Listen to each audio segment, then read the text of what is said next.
ज्ञानी पांडिचेरी, समझ में आ रहा है क्या? समझ में नहीं आए तो मोटे पांड्या से पूछ लेना।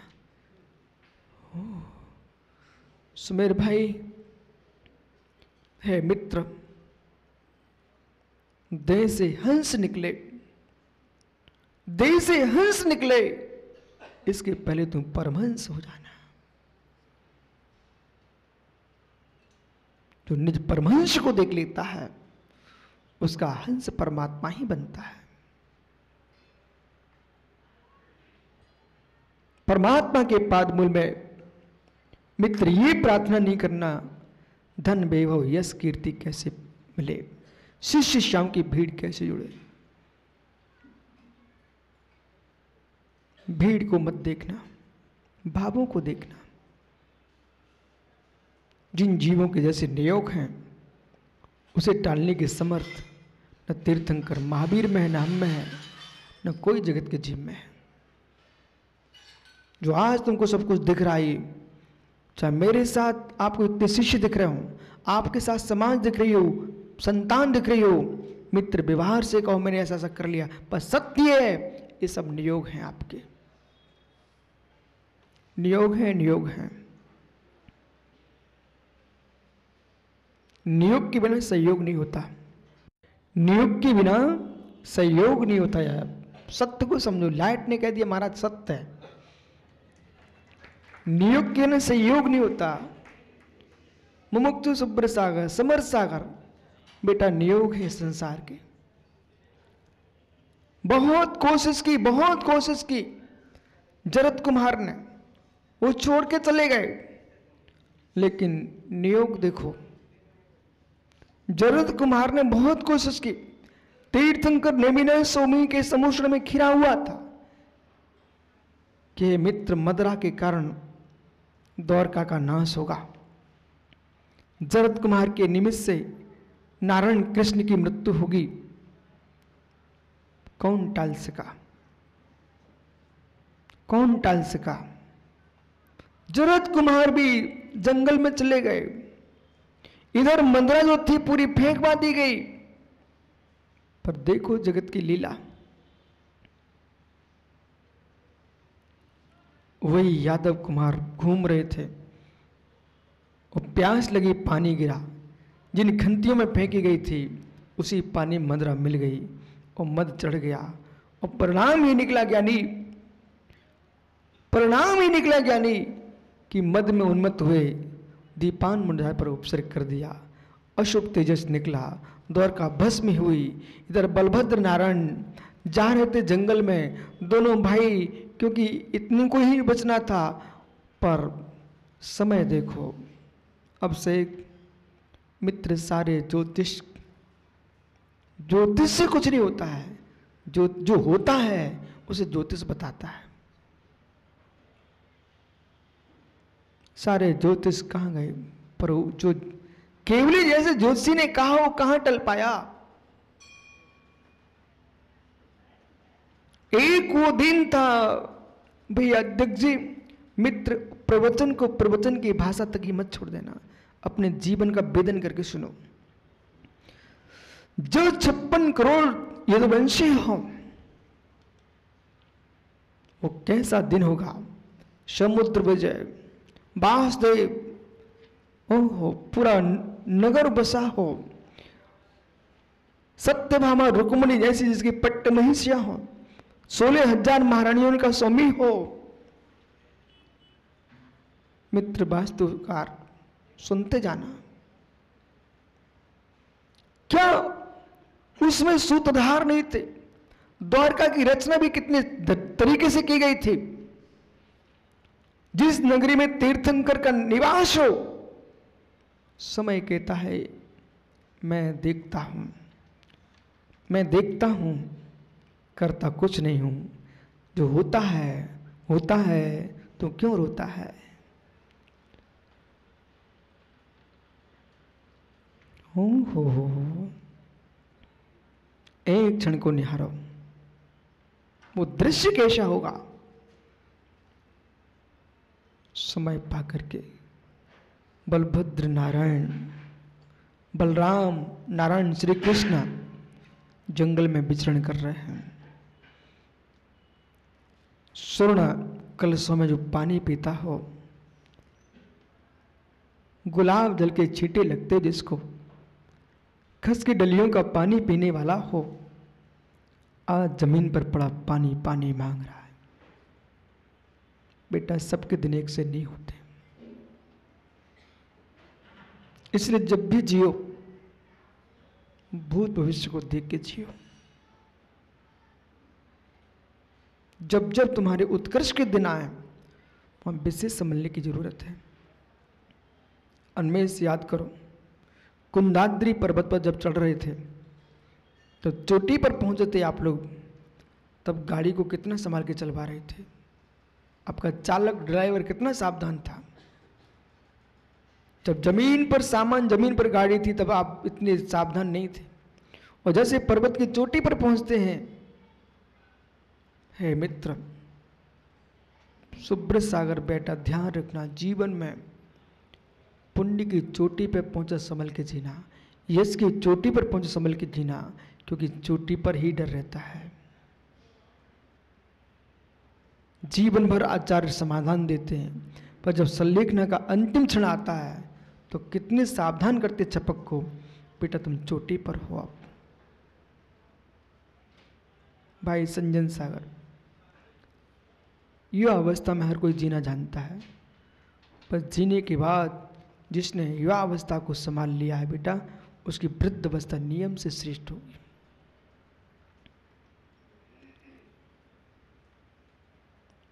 ये सूत्र माता अपने लिए मत सुनना, आपके आगे पीछे जो रहते हैं, यदि तुम दयावान हो बेटा उनको भी सिखा के रखना। क्षण मात्र के निर्णय जीवन के कभी नहीं करना, भावुकता के निर्णय जीवन में कभी मत करना। उत्कृष्ट को प्राप्त करके प्रमोद भाई कैसे जीव गिरता है पता नहीं चलता। ओहो, जिसके यहां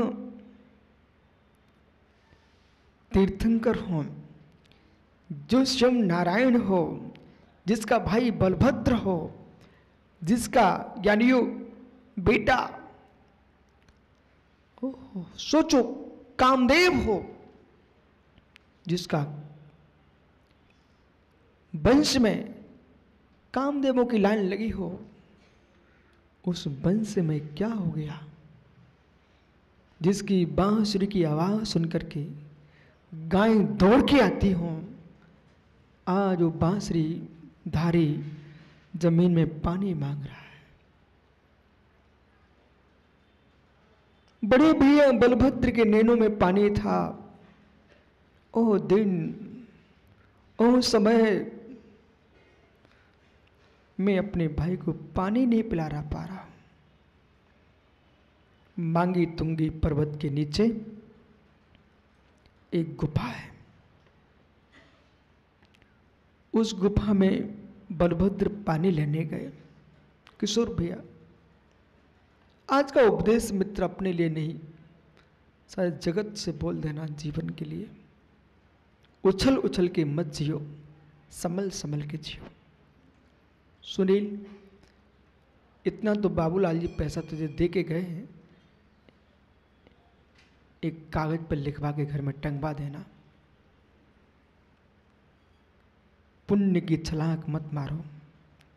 हे मित्र, उछल उछल के मत जियो, संभल संभल के जियो। बोलो ज्ञानी, वो ज्ञानियों, उछल उछल के मत जियो, संभल संभल के जियो। हाथी की चाल चलो।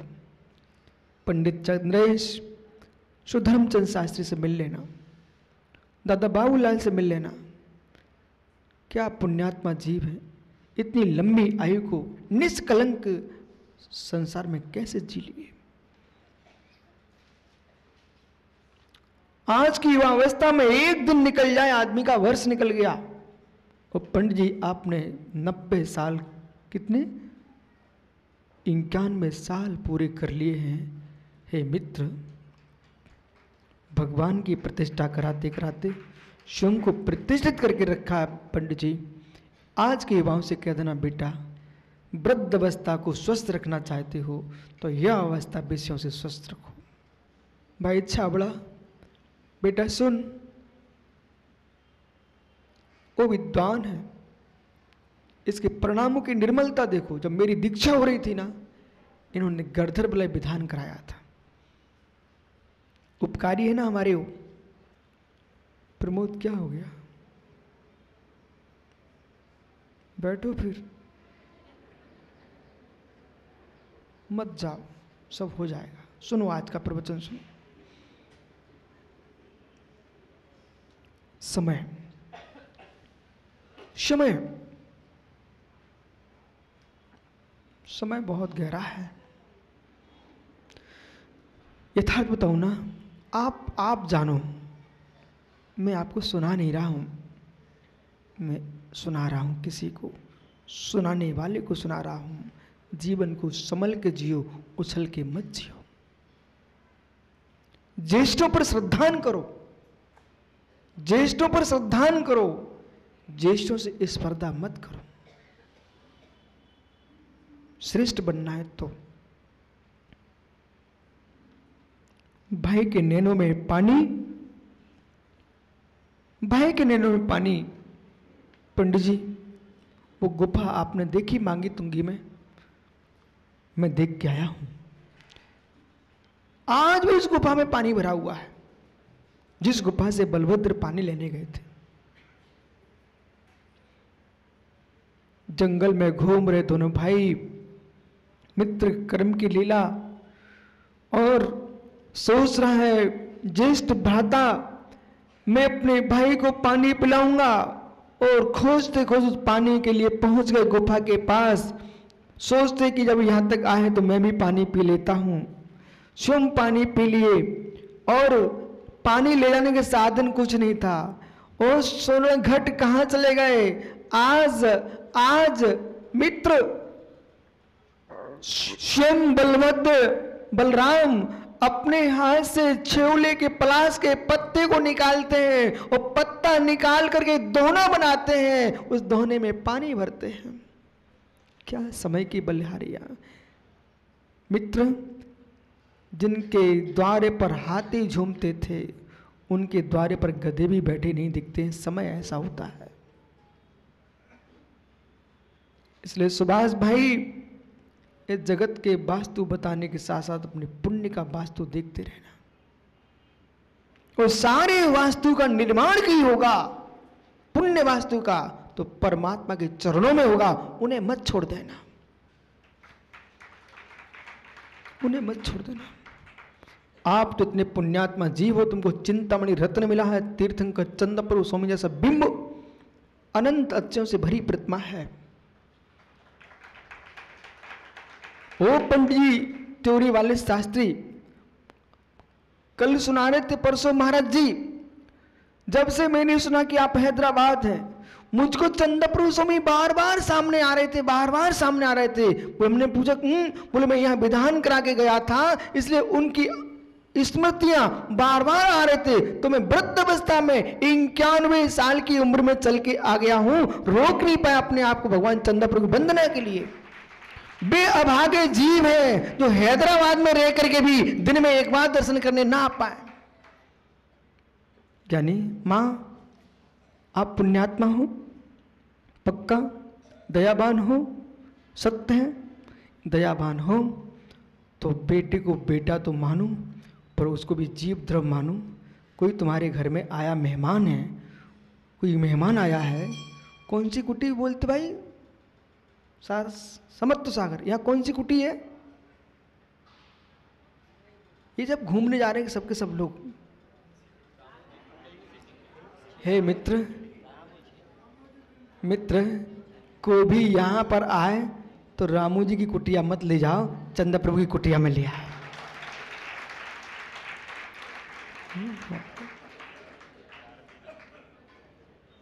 कैसे बेचारे लोग अभागे हैं, वहां ईंट चूनों को देखने घूम रहे हैं। 3 लोग के नाथ की वंदना करो, बंद मिट जाए। मां, तुम्हारे घर में एक मेहमान आया है,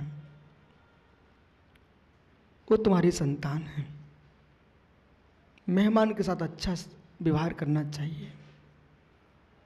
माथे पर तुम तिलक, रेणु का मत लगवाओ उस मेहमान को, मंदिर के चंदन की तिलक लगवाओ, और उसको रानू की कुटिया मत ले जाओ, उसको तीर्थंकर के 4 पाद मूल में ले आओ। ये नियम आज से आपका है, पक्का।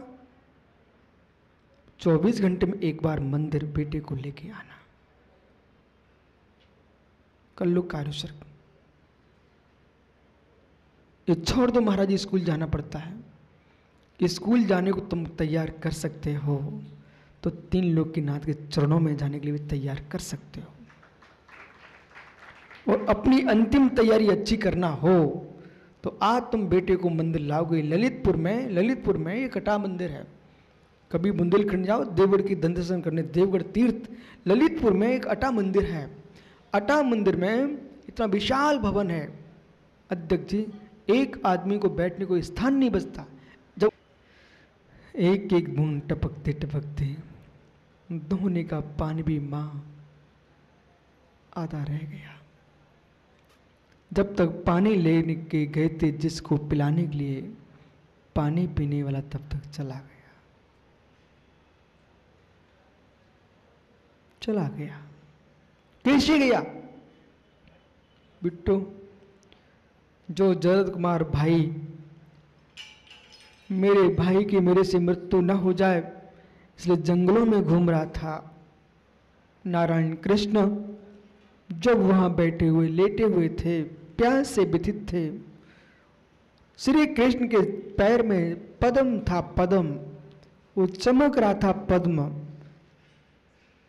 भाई देखता है जरद कुमार और क्या चिंतन करता कि वो हिरण की आंख समझ करके धनुष बाण छोड़ दिया। कौन टाल पाया?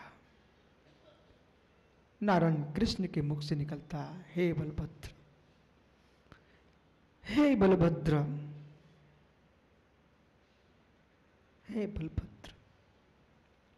जरद कुमार समझ गया, हाय हाय मेरे से अपने भाई का घात हो गया, भाई के प्राण चले गए मेरे से। दौड़ता है, आकर के लिपट गया कृष्ण से। कृष्ण क्या कहते हैं? जरद कुमार अब तुम यहां से चले जाओ, बड़े भाई आएंगे तुमको मारेंगे, छोड़ेंगे नहीं।